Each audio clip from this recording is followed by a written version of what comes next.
Welcome back to this how-to guide for our GDS Lab software. In this video, I want to show you how to create a data export template such that we have consistent results being exported in however you want the columns to be ordered. So if I load in a previous test that's been run so that we have it in the system, and I go straight to the data export page, we can see that this test consisted of a single stage, which was an advanced loading stage. If there were multiple test stages, then they would be listed here, and we could choose to include each stage individually. But the thing that I'm interested in showing you here is that this box is the columns that we are going to see in the data file.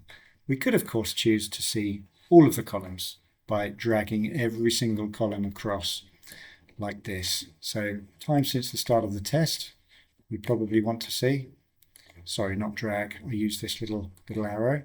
So time since start of the test will now be in our output file. Let's choose axial displacement,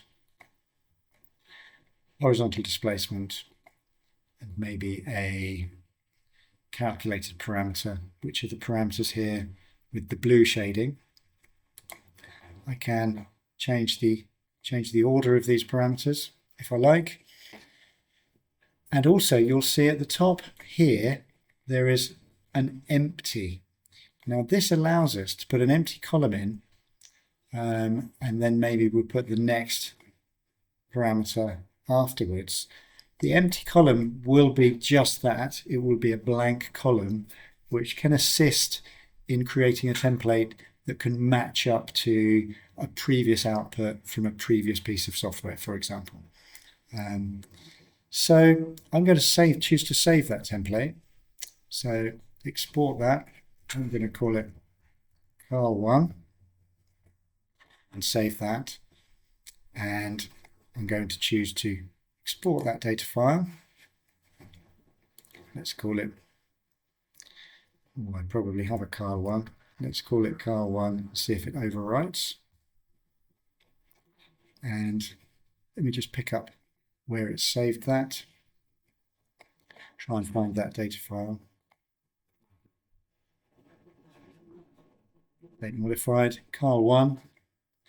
And there we have our exported data file, where we have time, axial displacement, horizontal, axial strain, an empty column, and axial stress. So that's exactly as the template wanted it.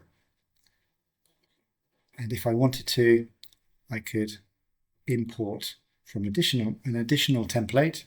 I have one here, which is a GDS test template, for example, which will give us a much more comprehensive list.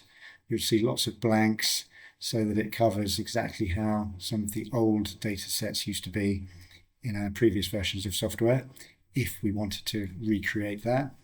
And I can choose to do an export. And there we have it. That's how you create a data export template. I hope that helps.